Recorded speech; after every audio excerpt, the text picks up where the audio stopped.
I would like to welcome David Brown as our next speaker. Okay. Thank you very much, Katie. One thing I'd like to acknowledge is my caregiver of some 37 years behind the camera here. That's my wife, Amy. So,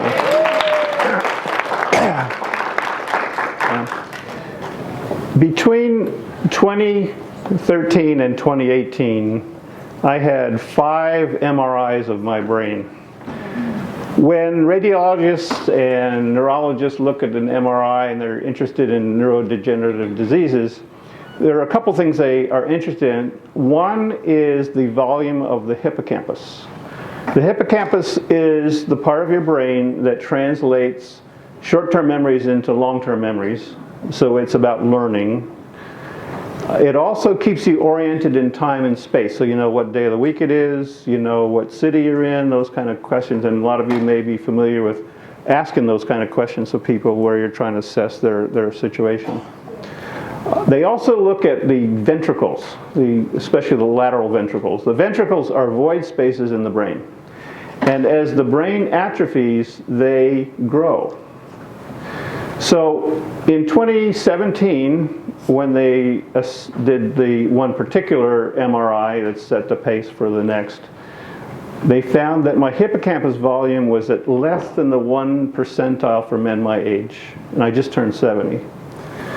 And the volume of my lateral ventricles was greater than the 99 percentile for men my age, which would mean that in a room of 100 men my age, I would have the smallest hippocampus, and I would have the largest lateral ventricles. And the ventricles there are, again, a proxy for how much atrophy has occurred in your brain. So that means my brain was shriveling up like a prune. Now, I think if we were to go do MRIs of some of your more serious people in your memory care, in your memory care facilities, you would find, what I see on the internet is they find those are the numbers they find for people in severe dementia. Now, my neurologist cautions me about that. She says that there's not a direct correlation between cognition and those numbers, but it's a pretty strong consistency. So by rights, I should not be here standing before you talking about this stuff. Now, this all began for me in 2012, excuse me. Okay. It started with me feeling kind of dizzy, having trouble with balance, having trouble walking a straight line. And so I went to a neurologist and I told him, you know, my grandfather had a tumor in his brain when he was my age, and that tumor was causing him to have these kind of symptoms. So I'm worried that I have a tumor just like he did. So we went and had an MRI, and there was no tumor. So he said the next step is we need to see what's going on with the vestibular system in your ear. So I went to an audiologist and they did some kind of testing with some really fancy equipment. They put some special glasses on me and they watched the irises of my eyes, and they made my head tilt back and forth and a bunch of stuff like that. And he concluded there's nothing wrong with your vestibular system. Now, if there's nothing wrong, if you're having trouble with balance and there's nothing wrong with your vestibular system, it kind of says there's something wrong with your brain. But even so, that didn't really add up to anything yet. 2014, into 2015, I start to have some questions about my own professional work. I was an engineer. I was also teaching high school science, but I was an engineer out here at the Hanford site. And part of my job was reviewing documentation associated with computer software. And I'd be on a team and we'd all be reviewing this stuff. And I noticed other people were finding issues that just blew right by me that I used to be able to find really easily. So I started having a lot of really big concerns about how I was performing in my profession. And then one day I went to Walmart and I needed some cash. I got some cash from my cash machine, went to buy something, and then started to walk out of the store, and there's this woman comes running after me, shouting for me. And I'd walked off and left my credit card and a stack of cash right there on the counter. And didn't know it. I just hadn't have enough presence of mind to see that. So that prompted me to go back to the neurologist and say, I'm having more issues. It's not just the balance, and maybe they're related, maybe they're not, who knows. And so the neurologist administered what you may already know about as the MMSE, the mini mental state or mini mental status exam. And part of that is 3 words. He drilled me on these 3 words: penny, apple, table. Over and over again. I thought it was silly. You know, it got to the point where it seemed silly to me. And then he had me go do the serial sevens, you know, 100, subtract 7 from that, subtract 7 from that. And then that really kind of blew me away, because I knew that I couldn't do those numbers, and I started guessing, and I guessed all wrong. So at the end, then as soon as we were done with that, then he says, okay, now what were those 3 words again? I could remember 1. And I racked my brain, and I thought it was so silly. He had drilled me on those words repeatedly. Why couldn't I just pull back those 3 simple words? And he told me what they were later. Got in the car, drove away, and said, now what were those words again? I couldn't remember any of them. And now, at the end of the discussion, he told me about mild cognitive impairment. He said it's something we call mild cognitive impairment. And he frankly didn't tell me much about what that was all about. What it turns out he wrote in his record was he wrote early stage senile dementia, likely of the Alzheimer's type. That's what he wrote. So I went home and I talked to some friends. I talked to a nurse friend of ours and said, I really need to go somewhere where they're more sophisticated in assessing these kind of things. One of the things I did, I started doing a lot of research on the internet. I Google MCI, mild cognitive impairment, what does all that mean? One of the first things I come up against is, it says people with mild cognitive impairment in 5 years have a 50% probability of being in outright dementia. And you can guess that kind of shook me up. And so I'm really interested in learning more and finding out more about what can be done about this stuff. I was aware that there's no cure for Alzheimer's disease. That was everywhere you look, that's what they tell you. But they were also talking about a cure, and they said that, and there was a lot of very confident people saying that by the year 2019, we will have an approved drug for Alzheimer's disease by 2019, all through the FDA, everything. Well, here we are in 2019, and there's no drug even on the horizon right now. So I got a referral from the neurologist here to Harborview, to the Brain Wellness Center there, and I got hooked up with some really fabulous people. And we got an appointment up there, and instead of the MMSE exam, I had a couple hours of neuropsychological testing. And then they did an MRI of my brain with their super duper 3 Tesla MRI machine over there. And they said, come back in 2 weeks and we'll talk to you about what this is about. So we came back, and now, just one more comment about the local neurologist that struck me about our last meeting was the very sad, sympathetic look that he gave me. And this is kind of like, sorry to tell you this horrible news, which I can understand him that way. We went to back in 2 weeks to receive the results of the testing, and I got the same sad looks. And they said, they particularly pointed to the MRI results that were really kind of scary. That my brain is just shriveling up. And they talked to me about MCI, mild cognitive impairment. We talked about Alzheimer's disease, and we talked about dementia. And we'll talk in a minute ago about the transition from MCI to dementia. But basically, they said, here's what you can do. Here's what we know you can do now. And they gave me a list of things that included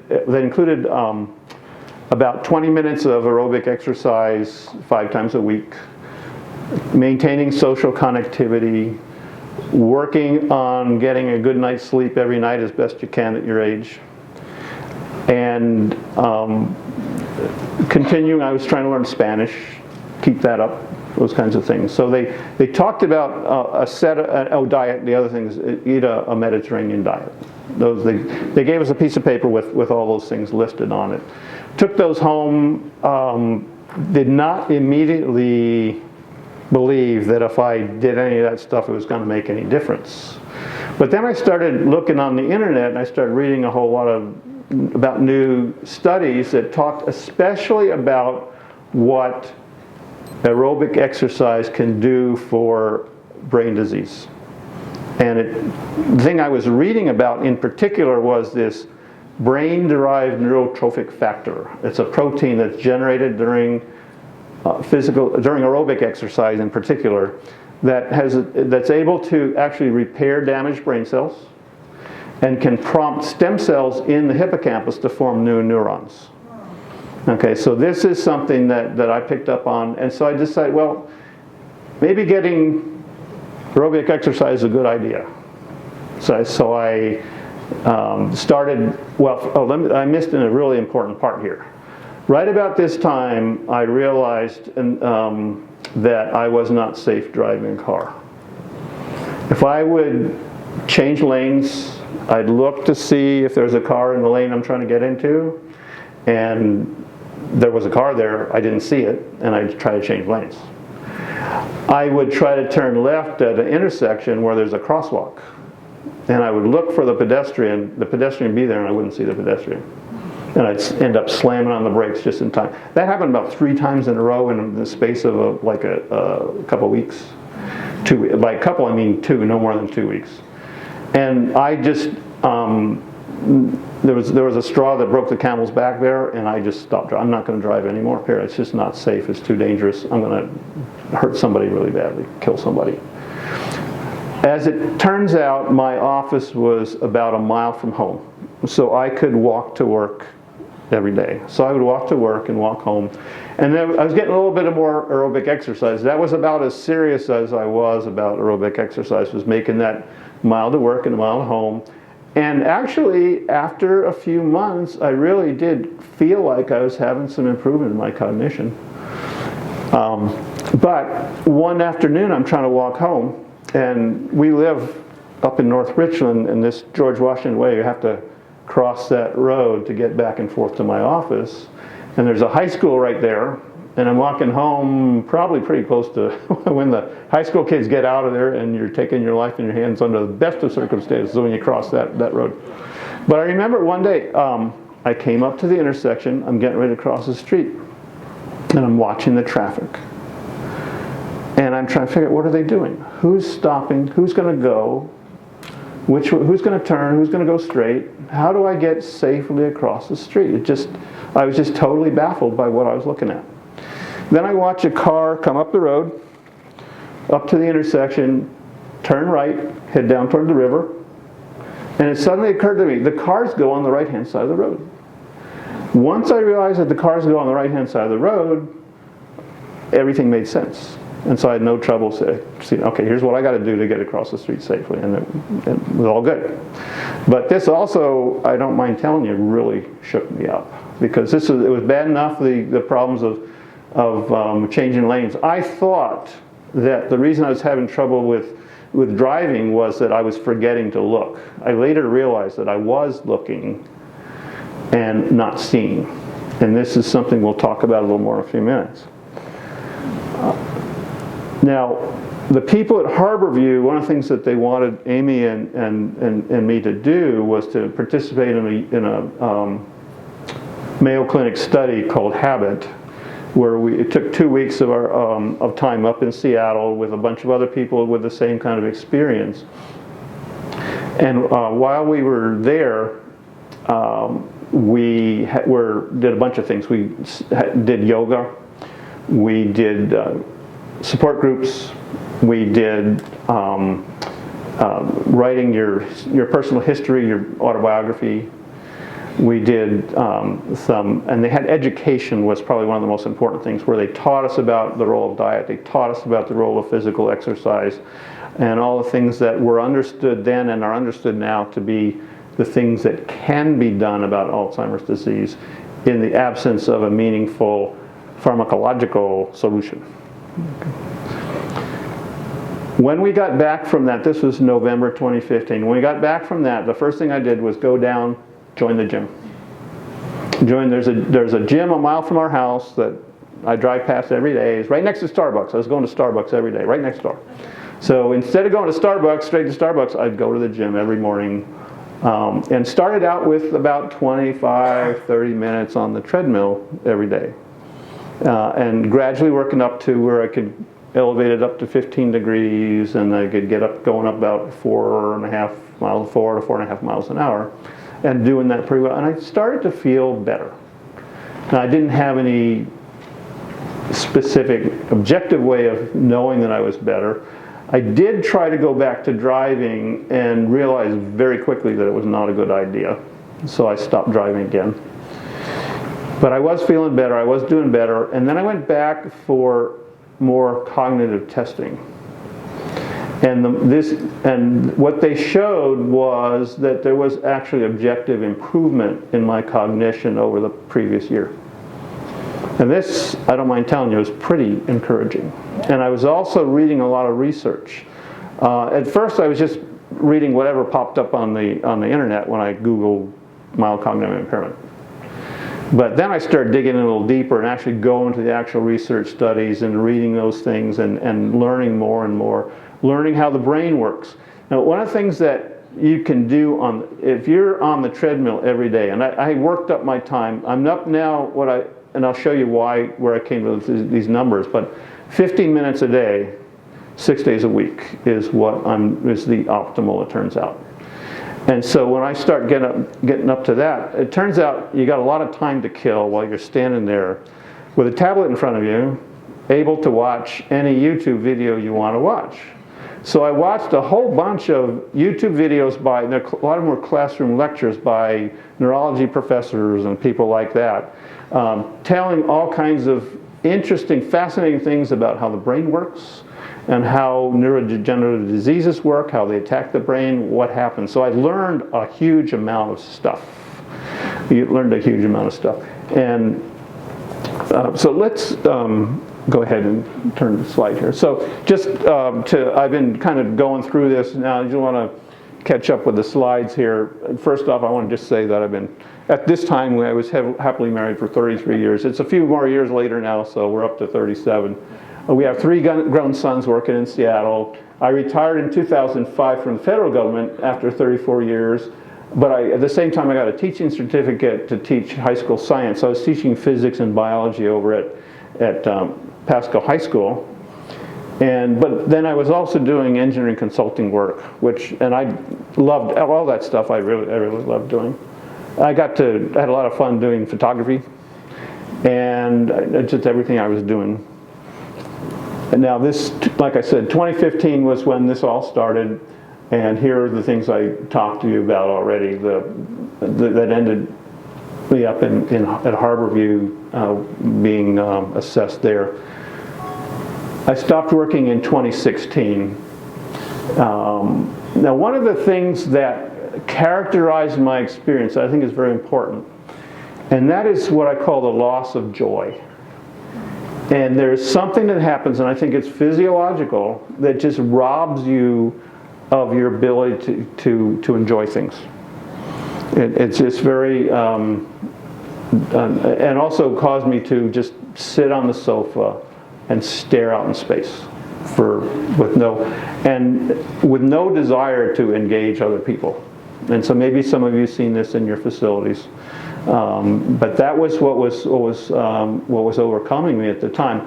But I did read. What happened was, we went to Seattle, and I was investigating drug trials. I wanted to participate in drug trials, and so when we were in Seattle, we met a neurologist who was a principal investigator for a drug trial, who was actually from Spokane. He was there for some reason, I forget what. But we got to talking to him about this stuff, and I told him that I was experiencing improvement because of physical exercise. And he acknowledged that, but he said in his experience, he had 20 years experience as a neurologist. In his experience, the people that did the best were the people who maintained social connectivity. So this idea of social connectivity has a part to play, diet has a part to play, physical exercise has a big part to play. There are a whole bunch of things that go into effectively battling the onset of Alzheimer's disease. And let me say a couple things. I've already made it clear that I'm not a doctor, I'm not a researcher. I'm telling you a bunch of stuff that I learned partly from personal experience, partly from doing a whole lot of research. And I believe that everything I tell you here will be accurate. But one of the things that we will talk about is these different, what they call domains of ways that Alzheimer's occurs and how it is confronted. So I was scared to death. I don't mind telling you that right now. And so, okay, so go ahead to the next one. All right, so today I'm driving safely. I drove here. I've driven to Seattle and back without any trouble. All those things that were associated with my problems with driving have, for now at least, have cleared up. I wrote a book. You can see a copy of it back there, and I got some cards there. Hopefully, I probably didn't bring enough cards, but you can take home with you to Q. You can buy the book on Amazon. I'm not able to sell them here, so but you can, if you're interested, you can get the book on Amazon. It's my personal story combined with what I've learned, with the idea of explaining here's what I experienced, and here's here's why. Here's what caused that. And I do stay active. I stay active like Katie was talking about, teaching the Bible class, not just at her facility, but also in our church. I work at the food bank every week. Every Monday I'm at the food bank working alongside other people. That's social. One of the things they told me in Harborview is don't quit your job. And the idea behind quitting your job, not quitting your job, is at work you stay connected with other human beings. But my work had me working from home. That wasn't doing any good for me. So I just said, I think it's time to cut the cord. So I cut the cord, and the food bank is a very good substitute for that mode of social connectivity. And I don't mind telling you, I've had a whole slug of cognitive tests. Partly, Harborview tests me every summer, but also I've been in a couple of drug trials where they test me again. And if I was up here in 2012 and I was down here at the end of 2015, each year my cognitive test scores have gone like that at Harborview. It is amazing. Every morning when I wake up, I just can't believe that I'm able to think, able to function, able to drive, able to do whatever. And they have told me that it's likely that if they were to compare someone with normal aging, that my test scores would reflect normal aging for someone my age. Okay.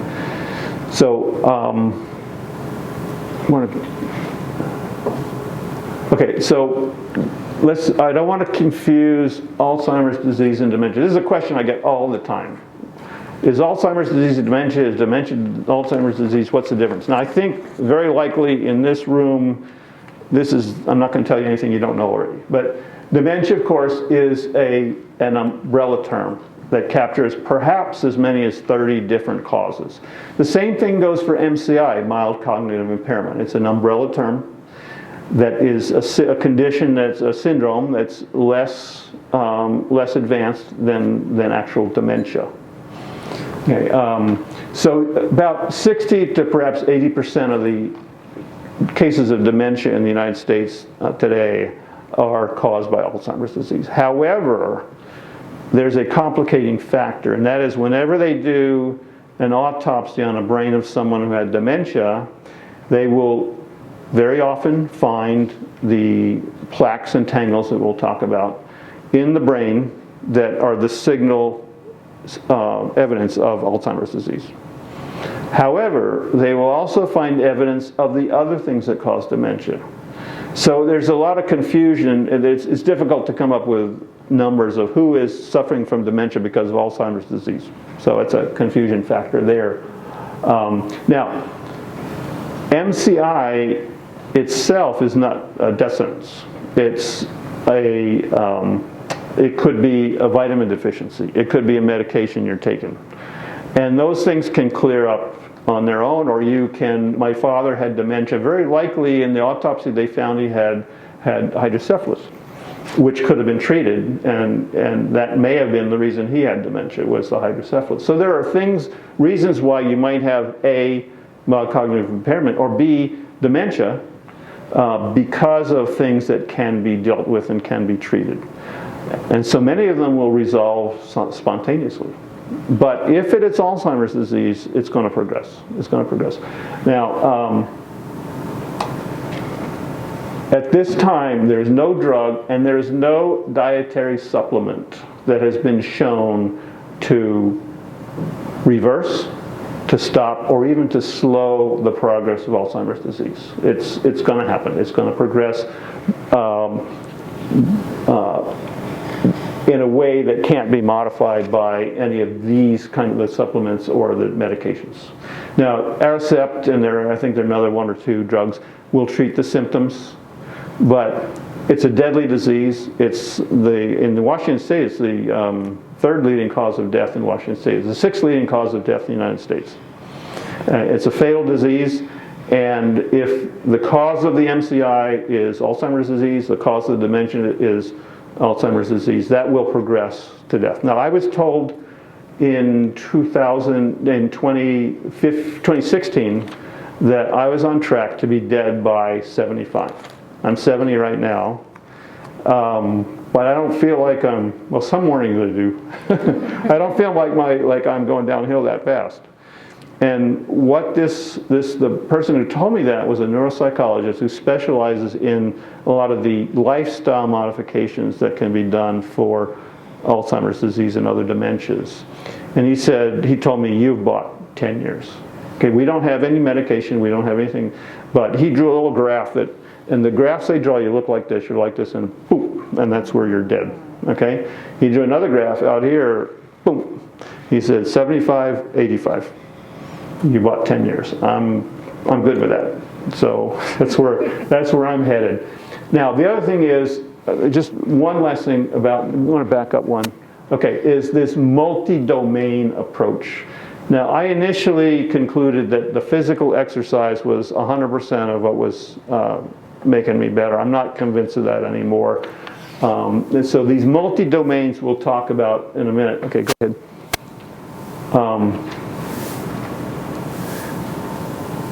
Okay, so this talks about the book that I wrote. I did a lot of research for the book. I self-published the book. So far I've sold about almost 3,000 copies on Amazon. It does have some weaknesses.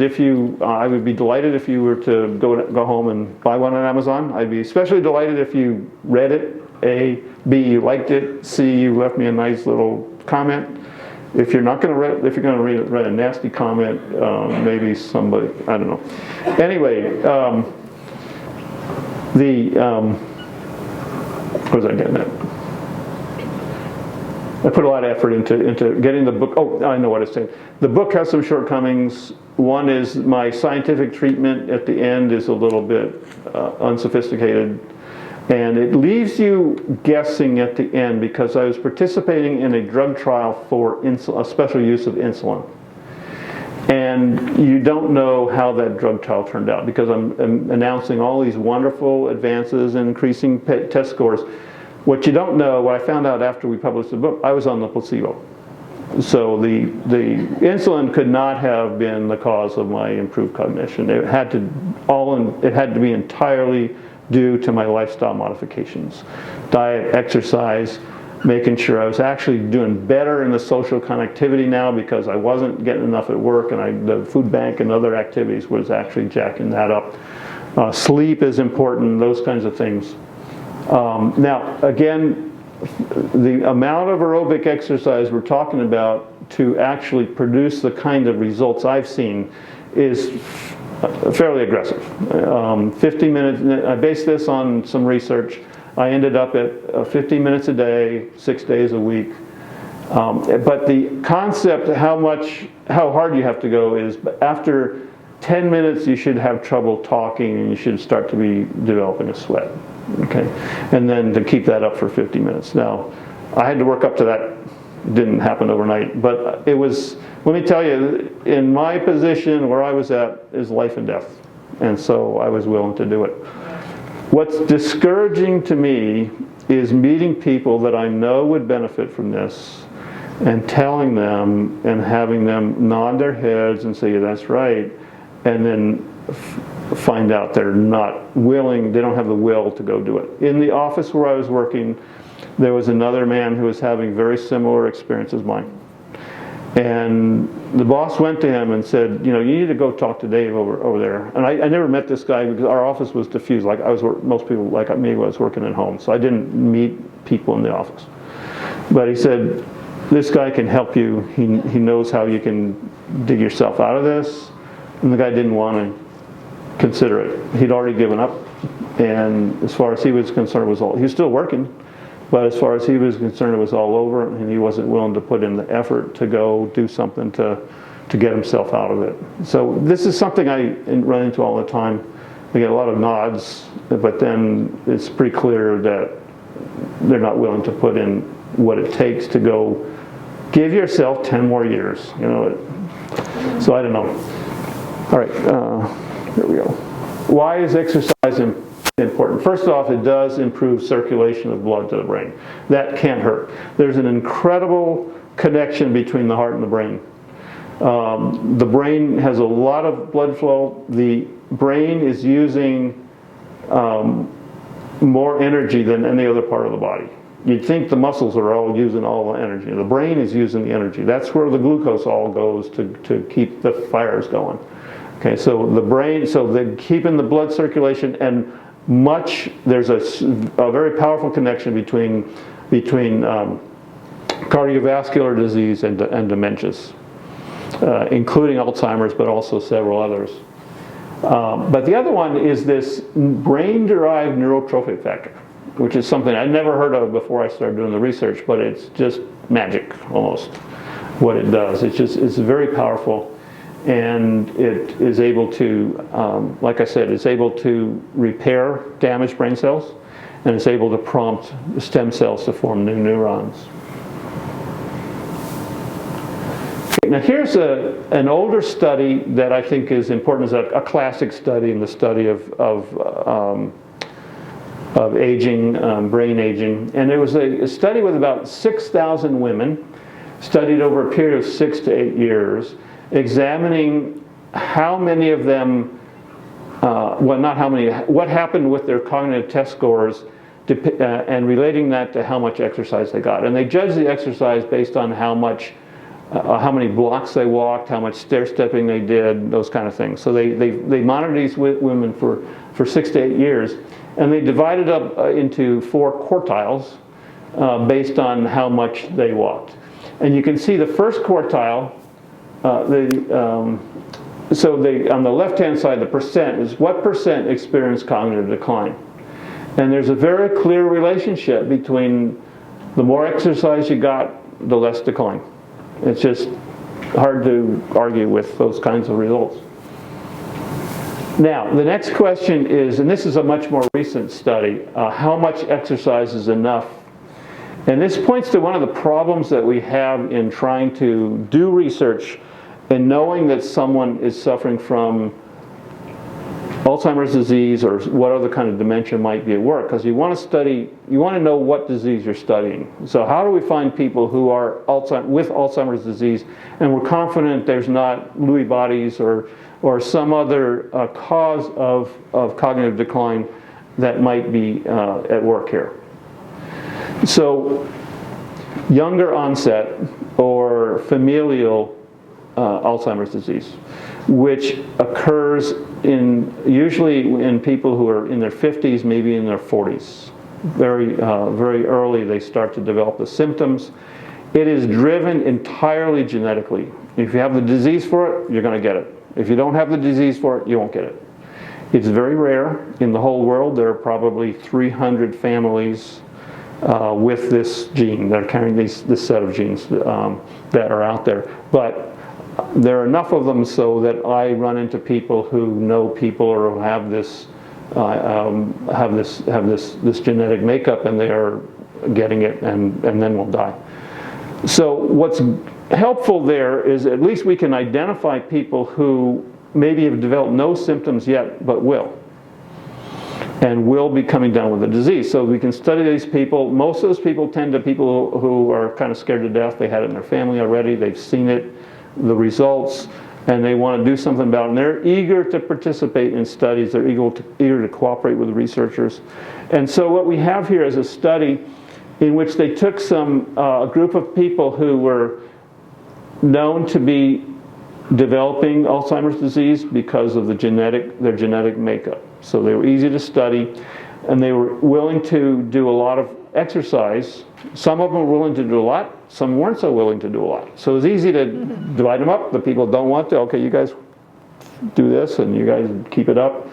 And then he studied to find out, well, how much exercise, how much aerobic exercise produces how much improvement. Yeah. And so they were able to construct this curve here, and they were doing the MMSE exam, and they found that there was a peak. And after that peak, it started to go down for some reason. And basically that peak is 8.5 hours a week. So people who worked out more than 8.5 hours a week actually were actually hurting themselves in their brains. But there was really a lot of improvement that they could measure up to about 5.5 to 6 hours a week. So that turns out to be a pretty optimal point, target to shoot for, which is what I use. Now, we don't know that these are the same, you get the same results with every form of, every causative factor. There's a lot of things that participate in the disease. A lot of things that appear to be able to trigger it, other things that appear to aggravate it. So it's hard to, this is a narrow slice.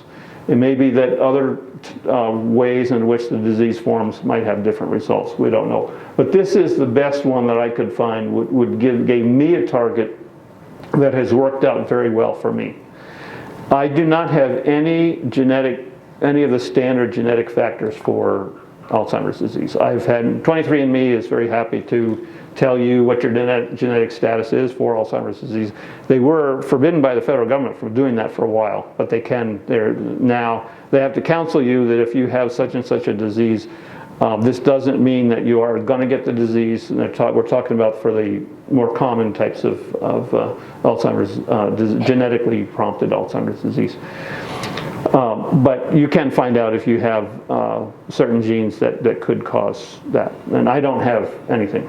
I don't have any genetic factors. I don't have any of the other factors that you would think would cause me to have developed this. Okay, now let me go through. There's what we call the multi-domain approach. So there's different domains. The first domain I want to talk about is diet. And right now, the standard thing to tell you is there are 3 diets out there that they promote for brain health. One is the Mediterranean diet, which is, most of you have heard of that before probably. There's also a diet called the DASH diet, which was developed to help with blood pressure, to help you control blood pressure. And then, since then, there is another diet that's kind of derived from those two. And the DASH diet is actually an expansion of the Mediterranean diet. But now there's this MIND diet, which is showing really tremendous promise. And it is it's very much like the Mediterranean diet. It's a modified DASH and Mediterranean. In fact, the M stands for Mediterranean, and the D stands for diet in the acronym there. And basically it's similar to the Mediterranean diet, emphasizes green leafy vegetables, keep your carbohydrates low. Carbohydrates do create problems for Alzheimer's disease. Olive oil should be your main source of oil. In the absence of butter, stick margarine, and many of the other oils and fats out there. So kind of focus on olive oil. Fish and poultry over red meat. So red meat is out. So I'm done with red meat. Okay, fish is okay, poultry is okay, and in fact, one serving of fish a week is really necessary to be part of this diet. More than a serving a week, there's no real advantage to that, but after one serving a week, there is clearly the evidence, there's powerful evidence that's helpful. Blueberries and strawberries have a specific chemical in them that is very helpful to brain health because it's an antioxidant. Tree nuts, walnuts, almonds, especially, those are all big. Whole grain bread, beans, keep the carbohydrates down, and those should be still included to a certain extent. No stick butter, margarine, no cheese, which was very disappointing, very disappointing. And there's moderate red wine. I don't drink, but there's also a chemical in red wine that's very beneficial and a good antioxidant. So now, there's recent research that shows that this MIND diet actually is better than the other two diets for brain health. And I like to say, my perception is, this is my Dave Brown perception, is that with the Mediterranean, the DASH diet, it's keeping your disease from being worse than it would otherwise be. So this MIND diet may actually help with reversing the progress of the disease to some extent. There's a major study going on right now with Harvard Medical School and the Rush University in Chicago, which has several hundred people doing the MIND diet compared to with people who are not. And this is supposed to be, we're hoping this is going to be the definitive study that will tell us exactly how beneficial this MIND diet is for brain health. The results aren't expected until April 2021, so we don't know yet. But there are some other studies that really have created a lot of hope around this diet. So here are the kinds of things that are in my diet. There are fish, avocados, broccoli, tomatoes, a lot of tree nuts, blueberries.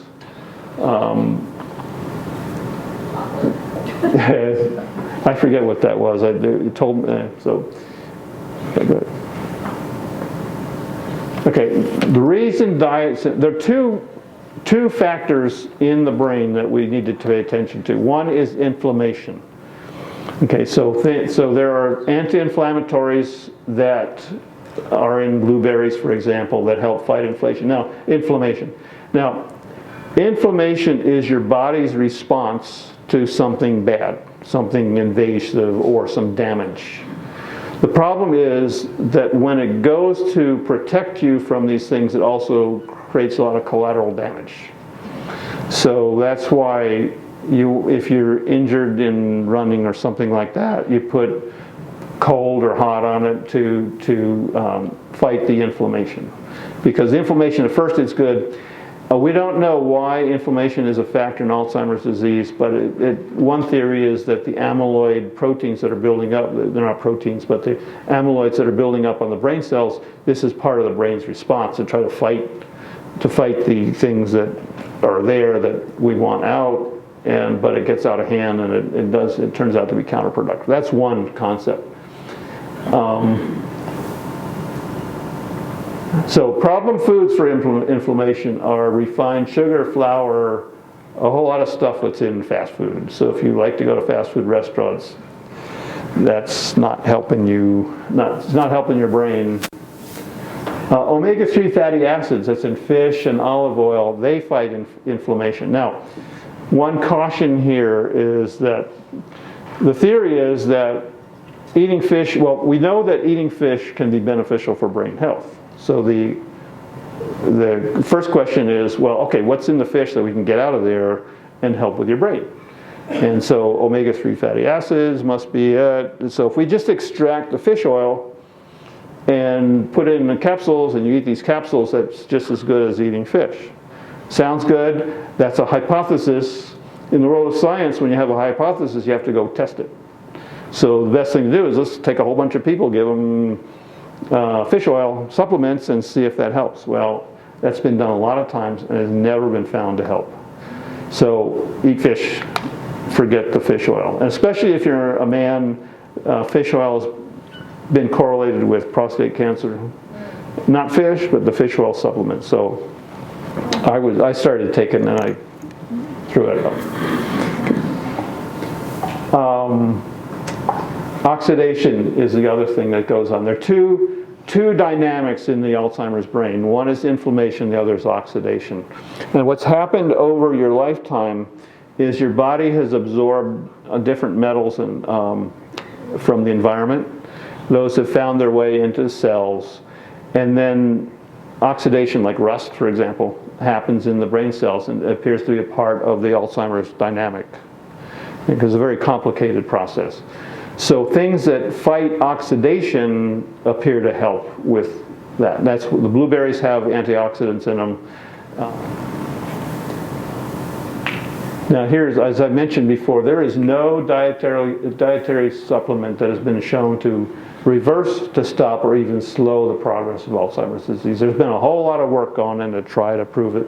There are people who, with not very good credentials and not very good research to make claims about this supplement or that supplement, but we just haven't found one that actually does anything. There's a claim that maybe if we tried a whole bunch of different ones all at the same time, that would help. There is some research going on with that. I'm personally kind of skeptical that's going to take us anywhere.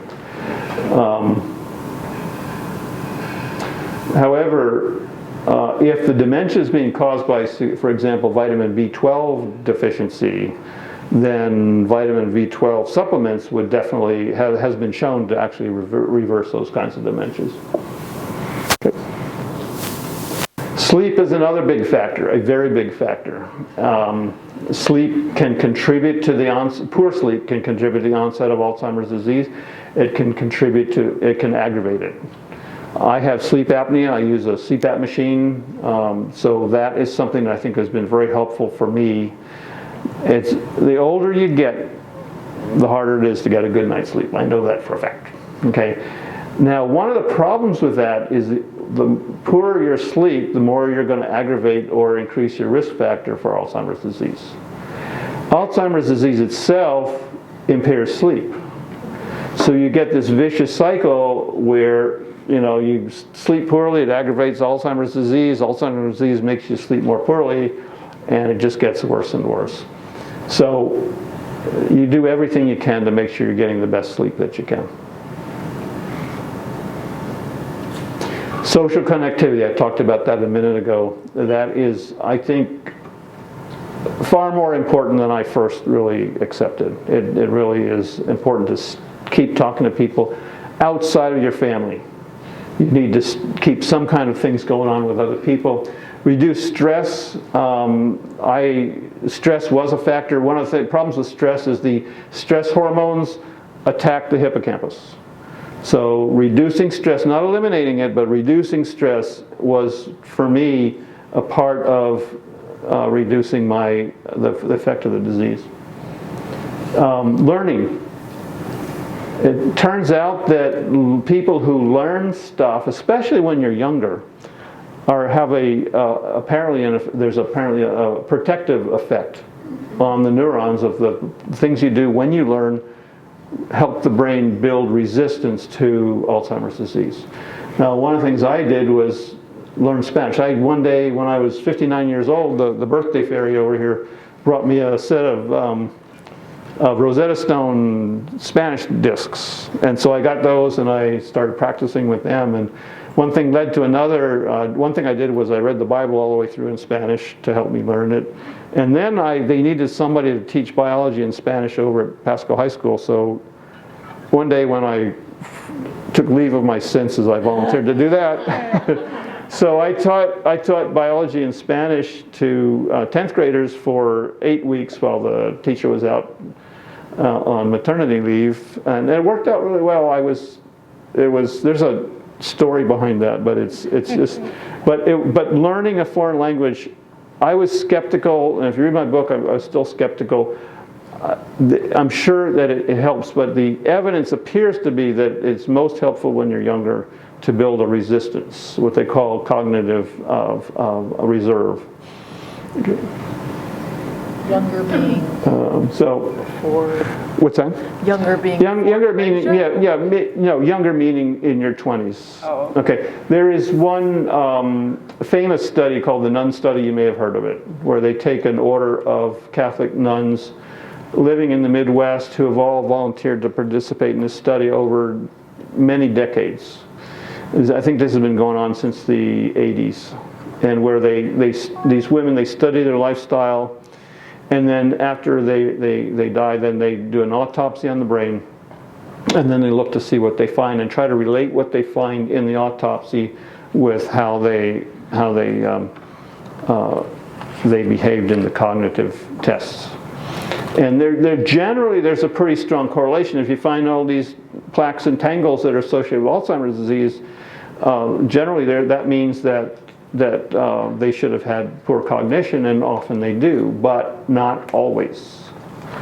So what they started to do is look at, okay, what characterized these women where we did not see all of this cognitive decline? They started looking at essays they wrote in their 20s. Where were they in their 20s as far as their cognition, their achievement, their academic achievement, and so forth? And there was a pretty strong correlation between women who wrote well in their 20s, had more sophisticated language, used bigger words, wrote more complex thoughts, were much less likely, even when they had some of this, the evidence of Alzheimer's disease or other disease, they still did better. Now, that doesn't mean it worked for everybody. I don't know how much they did to compare the other factors as far as exercise, who was getting the most, I don't know that.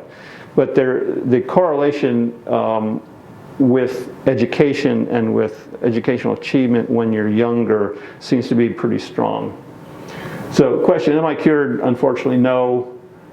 Looks to me like I've added 5 to 10 years, good years, let me just put it that way, because I'm in a lot better shape than I was here in 2016 when I hit the bottom of that. And it's just been going like that.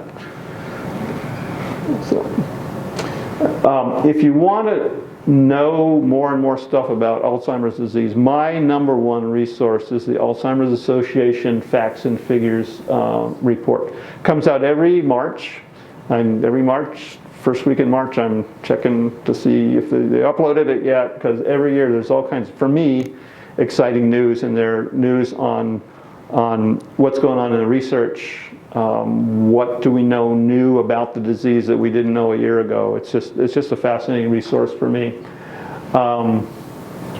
It's good for nerds. This year, one of the innovations this year was they gave a really great explanation for what we understand about how the disease evolves. How does it start and how does it evolve?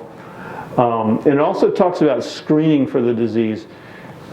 The hope is that everyone from 65 years of age or older will be screened to find out if we can identify. Now, all these people that are 65 years and older have heard there's no cure for Alzheimer's disease. And so when you say, you should be screened, and they say, I don't want to know. If I find out something terrible, there's nothing you can do about it, so why should I be screened? So we still encourage people to be screened, but we do have a lot of resistance to actually going and doing that. So here's some interesting data that you can, talks about the 6th leading cause of death. These are the Facts and Figures report has all this interesting stuff. What's scary in there is the outlook for a tsunami wave of Alzheimer's cases as the baby boomer age. People like me, baby boomers, as we start hitting this age of 65 and older, and the number of us that are going to show Alzheimer's disease is increasing. Now, what's interesting here is the rate of Alzheimer's disease occurrence has actually been in decline lately. the rate, I mean by the per person, per capita rate has gone down. People are less likely to develop it now, probably because of all the focus that there has been in recently, the last 20 years, on controlling blood pressure, controlling smoking.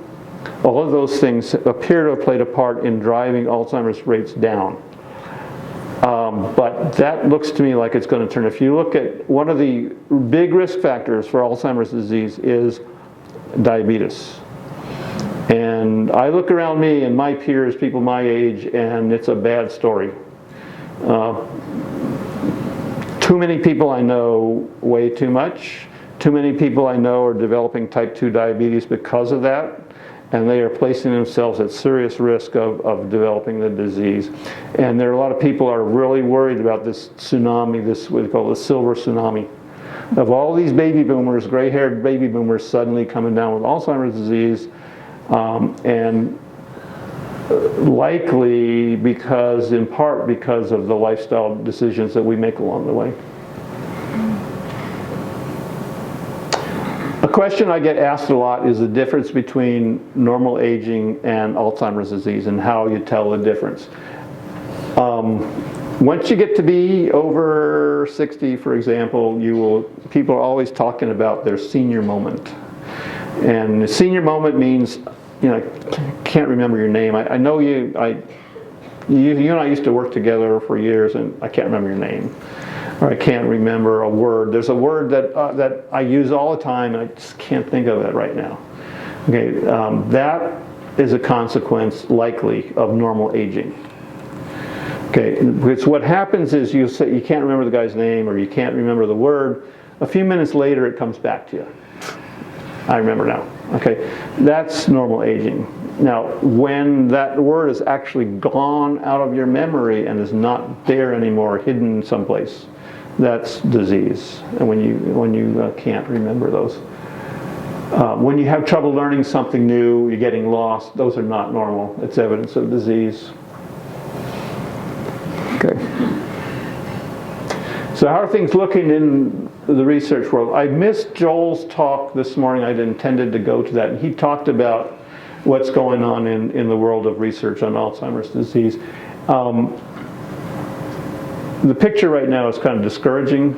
There are things there's lots going on, but there have been some major failures of drug trials they had high hopes. I said a little while ago that they were saying by 2019 we were going to have a silver bullet, we'll call a silver bullet, drug treatment for curing Alzheimer's disease. And it's not here. The trials that where the hopes had been put on have come to naught. And it's been a big soul-searching exercise in the research community because it challenges some of the basic theories that we thought that we had for understanding the disease, how the disease starts, how it progresses. And it has to do with these amyloid plaques that build up on the brain cells that you may have heard of before. And those plaques may not be central to the disease process. They're obviously part of it. They may not be central. And so this has caused a lot of consternation. The first thing that we think is maybe we just need to start sooner because the disease starts a good 20 years before dementia. 20 years. It's been going on all that time and building up and building up and building up. And it could be that the problem with the approach, the drug design that we've been applying so far we're waiting till the symptoms have already begun to appear, and maybe that's just too late. So that's one train of thought. But the other train of thought is that maybe there is no silver bullet cure out there. That instead there may be a cocktail, shall we say, of different treatments that will work together to do something combined with the lifestyle changes that we need to make. All right, so the question, we got MCI, we got Alzheimer's disease, we got dementia, And how do we put all those words together? Because people ask me all the time about how to put those together. Again, they said the disease may begin 20 years before the symptoms. The first symptoms, when the person gets to the point where you know something's wrong, but you can still function relatively normally. You can live independently. It's not right, but you can live independently. You can still hold down your job. You can still drive. This is where we have mild cognitive impairment.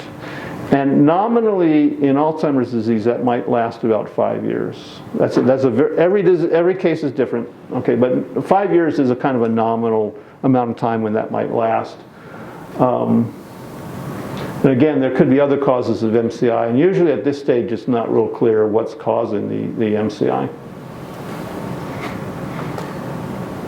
Okay, so how does the disease progress? And first off, you have the accumulation of these beta amyloid peptides. They are basically broken proteins that accumulate outside the cells, and these tau proteins start to accumulate inside the cells.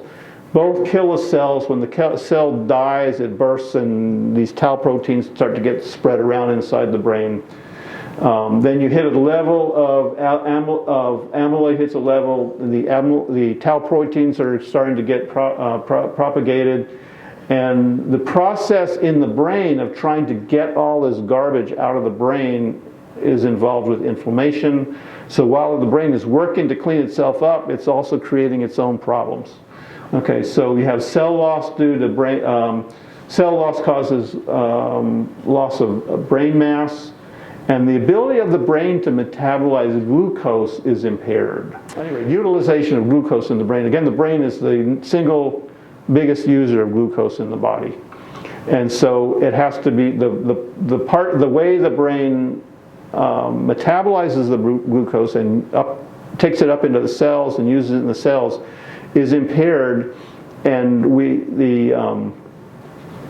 that ability to function is dependent on the glucose, and when this is impaired, then the brain function is impaired, if I explain that clearly. Okay, so here's a little graphic that I made. The first is where the preclinical Alzheimer's disease is the first box. And then that progresses to MCI, which is the middle box, and the last box is dementia. The transition from MCI to dementia is made when the person is no longer able to care for themselves. Okay, so when I was unable to get safely across the street, you could make the case that I had made the transition from MCI to dementia. However, I'm glad to say I've come back from there. Okay, so, but that is, and then you can further divide that dementia into three parts. The third part is when the person is entirely bedridden. The middle part would be when the person is barely, can't remember their own name, for example, things like that. The first part is they're on the downhill slide, but they're still with us and they're still able to communicate. Okay, so I'm in MCI due to Alzheimer's disease. Like I said, I think that I did transition for a period of time into actual dementia. But everyone's situation is different. Okay, there are 4 syndromes of the way that the disease can begin. The first one is the most common one. It's called the memory syndrome. It's the one we're likely most to be familiar with. It's the one that when you try to remember a list of words or a story or something like that, when they test you, they're looking for the memory syndrome, and that usually indicates attack on the hippocampus. But that may not be the first part that's actually attacked.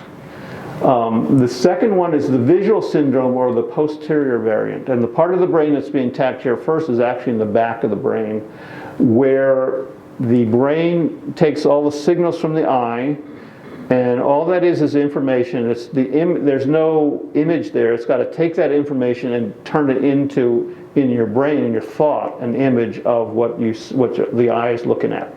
Because the eye doesn't make the image that's in your brain. It passes information to your brain. That part of the brain that takes the information and turns it into an image is actually being attacked. So in one of the early symptoms you might see, you might look at two things next to each other that are kind of identical, but one's bigger than the other, and you can't tell which is bigger than the other one. They both look the same size. Or in my case, you look to change lanes in the car, and you look to see if there's another car there, and you don't see another car, even though it's there. Those are symptoms of this visual impairment syndrome. The next one is a language syndrome. There's significant problems with word finding or understanding what's heard. If there's any static in the room talking, the person will be unable to discern the words of the person that's speaking directly to them. Now, the person may not be entirely cognizant of what they're saying. And I've seen some examples of people talking, thinking they're speaking intelligently. They're using words that maybe start with the same letter than the word they're trying to use, but they end up with gibberish. Okay. This probably related to word salad. You've probably all encountered word salad before. And then the last one's frontal executive syndrome or frontal variant. Now this is to be distinguished with something called frontal temporal dementia. It's not the same thing, but it's affecting the same part of the brain. And that is the prefrontal cortex, where you do most of your thinking. This is something that's peculiar to apes, but hominids. Okay. Anyway, that's where your executive function, most of your executive function occurs. And the executive function is what helps you with planning. It what helps you with your social skills, your social behavior. And so people with dementia that have aberrant social behavior are displaying damage to the prefrontal cortex, damage to their executive function. Okay, so usually this comes later in the disease, but it may in some cases come very early. Any one of these, well, all of these will be manifested at some point in the game, but the ones that more often you'll see the memory syndrome first, but these other ones might show up first. Okay, now risk factors. What are the risk factors and aggravating factors for Alzheimer's disease? Age, obviously. 32% of people over 85 almost certainly have Alzheimer's disease. Women are at greater risk. I learned something new this morning in the other lecture with Joel from the Alzheimer's Association. That is that even though women will more commonly have the disease, they display the symptoms less distinctly, so that men fall faster, is I guess what I would say. Now, there's another gene, the APOE4 gene. Okay, this gene has to do with a protein that's involved in cholesterol and transport of cholesterol in the bloodstream, that sort of thing. But it has several variants, and one of the variants is there's the APOE2, APO3, and APO4. The APOE4 gene produces a flavor of that protein that appears to cause inflammation, and may be a spark for Alzheimer's disease. So you find this gene more often in people with Alzheimer's disease than not. So it's a risk factor. Again, you can find out if you got the gene by going to 23andMe, but again, it's a risk factor. It's not a determinant. If you find out you got the gene, that doesn't mean you're going to get Alzheimer's disease. It means you're more likely to, but you might be like me, no risk factors at all, and still you're dealing with it. So cardiovascular, family history. Now, family history doesn't need to be genetic. Okay, if you have a family history where everybody doesn't eat well, that could be the real factor that's causing the appearance of a genetic when it's wrong, not genetic. If everybody in the family smokes cigarettes, that could be right there. So you'll see the simple fact of a family correlation may be there, but it may not be genetic. Blood pressure, high blood pressure. The neurologists will all tell you what's good for the heart is good for the brain. So anything you do to help your heart is going to help your brain. That's that's a kind of standard dogma. Smoking, diabetes, obesity, poor diet, lack of exercise are all things that are present in many people who develop the disease. It's present in many people who advance quickly in the disease. Education, we talked about that a few minutes ago. If you have educational attainment, your chances of developing Alzheimer's disease are apparently reduced. Social isolation, I think that's a biggie, because people who are isolated are more likely to develop Alzheimer's disease. In my experience, it's like another one of these feedback loops, one of these situations where the worse the disease is, the less you want to be socially engaged. I did not feel motivated to talk to people. I did not want to engage people. I had to force myself even to talk to my own family. So, and that feeds on itself, because the more isolated you are, the less you want to engage. The less you engage, the more isolated you'll be. So, another biggie is head injury. Okay, people with head injuries, even when they're young, are more likely to develop Alzheimer's later in life. Some of the research I've seen suggests that the later in life the injury occurs, the more likely it is to develop into Alzheimer's disease. And one thing I'm thinking of is one of my neighbors who hit her head, fell down in the bathroom, hit her head, and then she developed dementia later on. My grandfather had that brain tumor I told you about.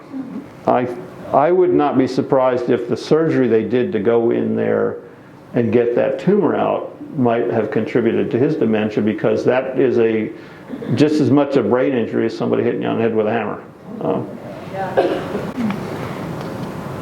Okay, some recent surprises. One of the things that happened to me right about the time that I first started having these balance issues is I found out I had glaucoma. And it turns out more recently that there's been some studies that shows there's a strong correlation with people who develop glaucoma in their 60s or so also have developed Alzheimer's disease within months of the two diagnoses. That's very common. Okay, so, well, what do you know? They told me I had glaucoma, and then a couple months later I started having these symptoms. So I seem to be fit that particular pattern. What causes that, I don't know. Now, if I'm speaking to an audience of older men, a lot of them will be taking this drug tamsulosin for their prostates. And there's been a statistical correlation between people who take tamsulosin, like I took tamsulosin, with developing dementia, not necessarily Alzheimer's. So this is very, very recent, and it's not well developed. So then, as I mentioned before, I wrote the book. I got a few cards back there. I probably didn't bring enough, but where you can take home. And there's the book, and I think she's gonna auction that off or make it a door prize or something like that. So I have to have Amazon do all my sales, so I couldn't come here and sell them and sign all the copies or anything like that. But I would appreciate your taking a look at it at least. This says I sold 1,500 copies. That's old news. We're closer to 3,000 copies now. So. Yay, So here's my contact info. Now, I try to keep what I like to think is an interesting blog that does a couple things. One, it tells personal stories. I spend a lot of time in facilities like yours, just because I know people in there, know people that have been friends of mine for decades, and now they have dementia or they're somewhere. So I visit those people and try to remind them, read the Bible to them, pray with them, all those kind of things. So I do a lot of that. So I write a little bit about that, but I also very scientifically oriented. I taught physics, I taught biology, and I'm always interested in what's going on in research. And so I try to write about new things that I've learned about new events, new discoveries in the world of research, and how the horizon looks for some something significantly more effective than what we have today for actually dealing with this disease. Any questions? David, is avocado oil beneficial like olive oil? Yes, yeah. Avocados are really good stuff. I didn't mean to limit it to olive oil, but there are a number of oils that, like safflower oil, and some of the other ones that you might buy that actually can be detrimental. Yes. You pointed to learning a language as being, but is there support also for learning other complex things or other classes? Yes. Be honest with you, I don't know how much learning a language at my age helped with Alzheimer's disease. And the reason I say that is I began this before I started seeing symptoms.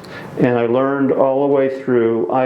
As the disease developed, I stopped being able to add to my vocabulary.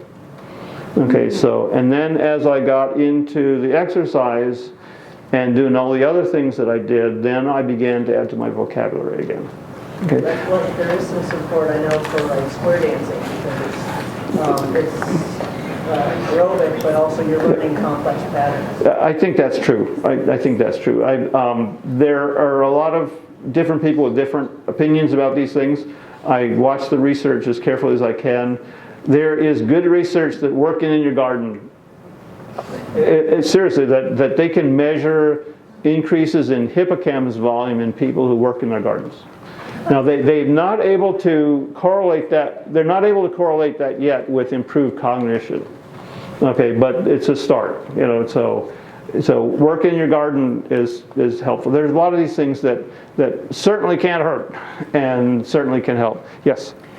So you were saying that there's plenty of research having to do with risk factors and lifestyle changes for positivity, but I've actually never heard of someone making such a drastic, like a reversal almost. And so I'm just wondering, are you an outlier? Is this common where you change your diet and your exercise and then suddenly there's Am I an outlier? And I can introduce you to a lot of people that will tell you that I'm an outlier on a whole bunch of different topics. So I don't think so.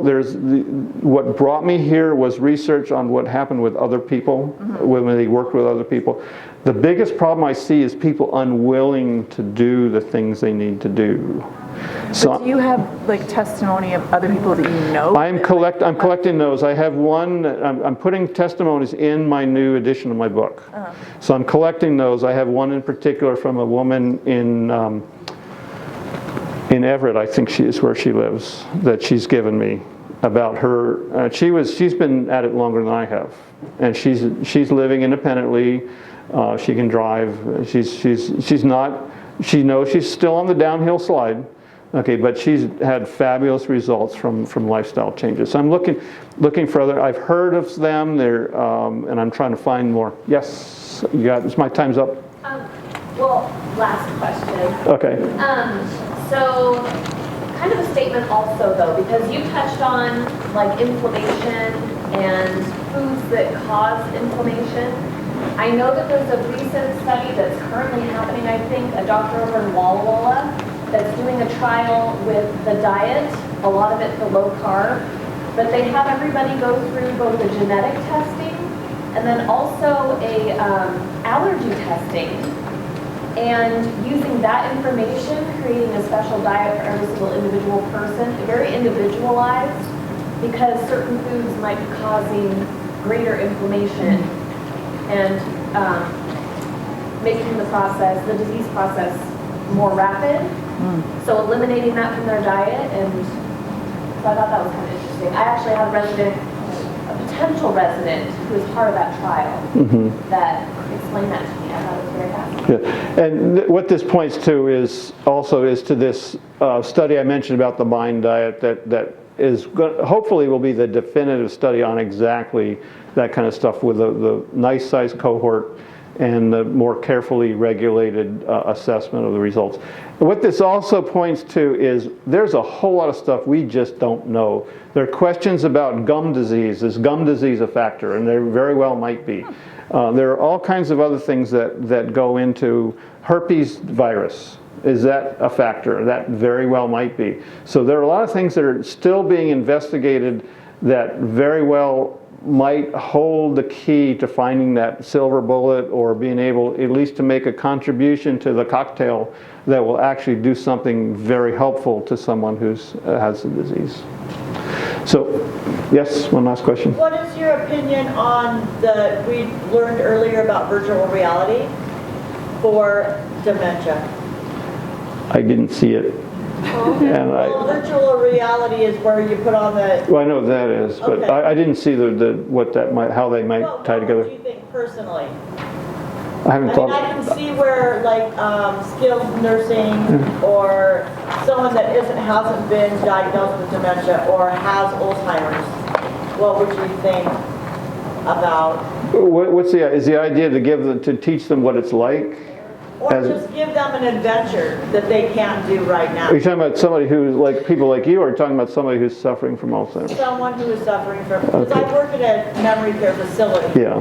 So would I consider introducing virtual reality into my All facility? right. I'm not in a position to answer that question. I really am not. I'm not. What do you think personally though? I'd want to see what happened. I'd be interested in seeing what happens.